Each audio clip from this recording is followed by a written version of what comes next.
എല്ലാവരും ചോദിക്കുന്നുണ്ട് മസ്റൂറ മോളെ കാര്യം. നിങ്ങൾക്ക് എല്ലാവർക്കും അറിയാവുന്ന കാര്യമാണ്. അപ്രതീക്ഷിതമായി സംഭവിച്ച കുറച്ച് കാര്യങ്ങൾ അതങ്ങനെ ഇരുന്നോട്ടെ. എൻ്റെ മോളിനി എത്ര എന്നെ വേണ്ടെന്ന് പറഞ്ഞാലും ആ ബന്ധം മുറിയില്ല, അതവിടെ ഇരുന്നോട്ടെ. പിന്നെ എൻ്റെ മോക്ക് സൂക്ഷിക്കാറാകുമ്പോൾ നമുക്കെല്ലാം കൊടുക്കാം, അല്ലേ? നിയമത്തിൻ്റെ വഴിയിൽ തന്നെ കൊടുക്കാം. അത് ഒളിച്ചും പാത്തൊന്നുമില്ല. അവൾക്ക് എന്തെങ്കിലും യൂട്യൂബിൽ കയറി പറയണ്ട, അവൾക്ക് എന്തെങ്കിലും പറയാനുണ്ടെങ്കിൽ അല്ലെങ്കിൽ വാട്സപ്പിൽ കൂടെ മെസ്സേജ് അയക്കണ്ട. അവൾക്ക് എന്തെങ്കിലും പറയാനുണ്ടെങ്കിൽ എൻ്റെ അടുത്ത് പറയാം, അമ്മച്ചി ഇങ്ങനെയാണ് കാര്യം. അല്ലെങ്കിൽ ഉമ്മാന്ന് വിളിക്കണ്ട, അവൾ വിളിച്ചതുപോലെ നീന്ന് വിളിച്ചാൽ മതി. നീ എൻ്റെ ഇതൊക്കെ എനിക്ക് തിരികെ തരണം, നീ ഇതൊക്കെ ചെയ്തിട്ടുണ്ട്. പിന്നെ റഹീം നിക്കാഹ് ചെയ്ത് മഹർ തന്ന് എന്നെ വിവാഹം ചെയ്തു, 2 കുഞ്ഞുങ്ങളെ ജന്മം നൽകി. ഞാൻ ഗവൺമെന്റ് ഹോസ്പിറ്റലിലാണ് ഇതാക്കിയത്, നഷ്ടപരിഹാരം ഒന്നും തന്നില്ല. അപ്പൊ എമ്മിന്റെ അതുണ്ടെങ്കിലും എച്ചിന്റെ അതുണ്ടെങ്കിലും അതെല്ലാം തരേണ്ടുന്ന സമയത്ത് തന്നിരിക്കും കേട്ടാ. ഇതൊരു റിയാക്ഷനായിട്ട് കൂട്ടണമെങ്കിൽ റിയാക്ഷനായിട്ട് കൂട്ടാം. എന്നെ സമൂഹത്തിലിട്ട് വലിച്ചഴച്ച് ഒരു കൊള്ളരുതാത്തോളാക്കി ചിത്രീകരിച്ചു. 100 മാപ്പിളയെന്ന് പറഞ്ഞ് എന്തായാലും യൂട്യൂബ് പ്ലാറ്റ്ഫോം ഉപയോഗിക്കുന്നതാണ്. ബാക്കി 96 എണ്ണം വന്ന് പറഞ്ഞില്ലല്ലോ നെജിലാരൂടെ ഞാൻ ജീവിച്ചിട്ടുണ്ടെന്ന് പറഞ്ഞില്ലല്ലോ. പിന്നെ എനിക്ക് വേറെ പ്രശ്നങ്ങളും കാര്യങ്ങളൊന്നും ഇല്ല കേട്ടാ. നിങ്ങൾക്ക് എന്ത് വേണമെങ്കിലും പബ്ലിക്കിൽ വന്ന് പറയാം. യൂട്യൂബ് എന്ന് പറഞ്ഞാൽ വീട്ടിൽ കിടന്ന് വഴക്കൂടും പോലെ അല്ല. പബ്ലിക്കിൽ വന്ന് പറയുമ്പോൾ വ്യക്തമായിട്ടുള്ള കാരണങ്ങൾ പറയുക, കേട്ടല്ലേ? എനിക്ക് പറയാനുണ്ടെങ്കിൽ ഒരുപാട് പറയാനുണ്ട്. പിന്നെ ഞാനൊന്നും വേണ്ട, എൻ്റെ സ്വർണം തന്നെ ഇത്രയും സ്വർണം സൂക്ഷിക്കാൻ ഞാൻ കൊടുത്തതാണ്. പിന്നെ ഈ വസ്തു ജപ്തി ഘട്ടമായപ്പോൾ 1.5 ലക്ഷം രൂപ അടയ്ക്കണമെന്ന് പറഞ്ഞ് ഞാൻ ഊരി കൊടുത്തോളാണ്, കൊച്ചിൻ്റെ കൈച്ചേനും കാര്യങ്ങളും ഒക്കെ. അപ്പം ഞാൻ അവർക്ക് വേണ്ടി ഇത്രയും ചെയ്തു. എന്നിട്ടും എന്നെ എപ്പോഴും കൊള്ളരുതാത്തോളൂ, ഞാൻ കൊള്ളരുതാത്തോളൂ തന്നെയാണ്. കൊള്ളരുതാത്തോളം ആയതുകൊണ്ടാണ് നിങ്ങൾക്ക് ഞാൻ ഇതെല്ലാം തന്നത്. പക്ഷെ എനിക്കൊരു സങ്കടമുണ്ട്, വേറൊന്നുമല്ല. നിങ്ങൾ ഇത്രയും സമൂഹത്തിൻ്റെ മുമ്പ് എന്നെ കൊള്ളരുതാത്തോളായിട്ട് ചിത്രീകരിച്ചപ്പോഴും ഷാൻ പോയപ്പോൾ പിന്നെ എന്തിനു നിങ്ങൾ എൻ്റെ അടുത്ത് തിരികെ വന്നു? ഇക്ക പോയപ്പോൾ എന്തിനു നിങ്ങൾ തിരികെ വന്നു? ഇപ്പം എനിക്ക് പറയാനുള്ളതെന്ന് പറഞ്ഞാൽ എൻ്റെ എന്തുണ്ടെങ്കിലും അതെൻ്റെ മക്കൾക്കുള്ളതാണ്. അത് ഞാൻ മക്കൾക്ക് സമയമാകുമ്പം കൊടുത്തിരിക്കും. പിന്നെ യൂട്യൂബ് ആരെ ഇതിലാണ് അല്ലെങ്കിൽ വാട്സപ്പ് ആരെ ഇതിലാണ് എനിക്ക് കമൻ്റ് ഇടണമെന്നും മെസ്സേജ് അയക്കണമെന്നും ഒക്കെ എനിക്കറിയാം. എൻ്റെ അടുത്ത് ഭീഷണി വേണ്ട, നടക്കൂല, ഇനി നടക്കൂല.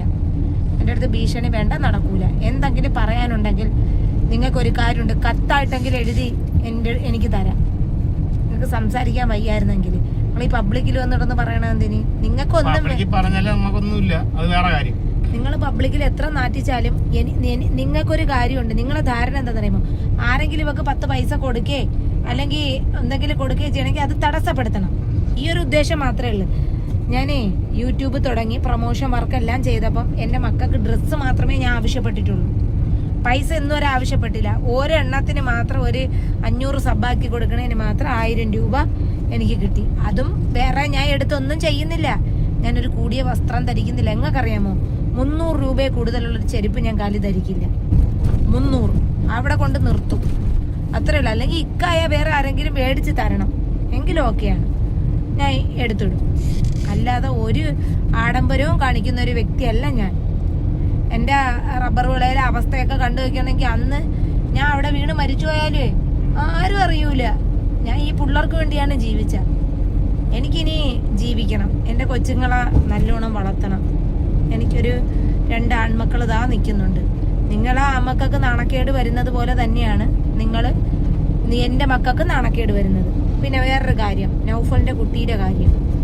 എൻ്റെ അടുത്ത് സഹോദരൻ പറഞ്ഞു, നജില എന്നെ നീ വീഡിയോയിൽ ഉൾപ്പെടുത്തരുതെന്ന് എന്നെ വിളിച്ച് പറഞ്ഞു. എൻ്റെ പേരിലാണ് ഞാൻ ഇതാക്കുന്നത്. ഇപ്പം ഞാൻ എന്താ പബ്ലിക്കിൽ പറയുന്നുണ്ട്.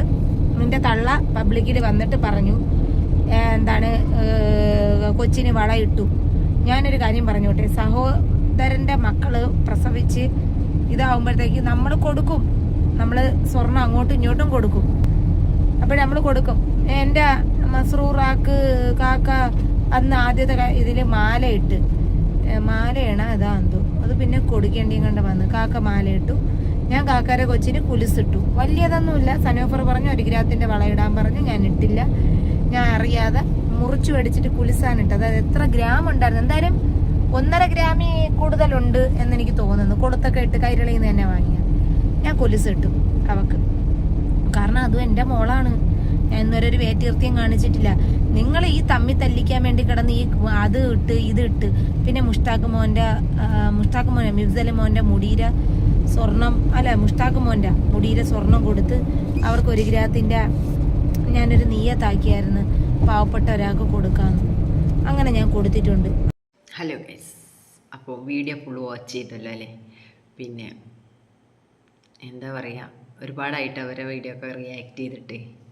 പിന്നെ ഇപ്പോൾ ഏതായാലും പ്രഗ്നൻ്റ് പ്രസവിക്കാനായി, എന്തോ കുറച്ച് ദിവസം കൂടെ ഉള്ളൂ പ്രസവിക്കാൻ വേണ്ടിയിട്ട്. എന്തായാലും കുഴപ്പമൊന്നുമില്ലാതെ പ്രസവിക്കട്ടെ.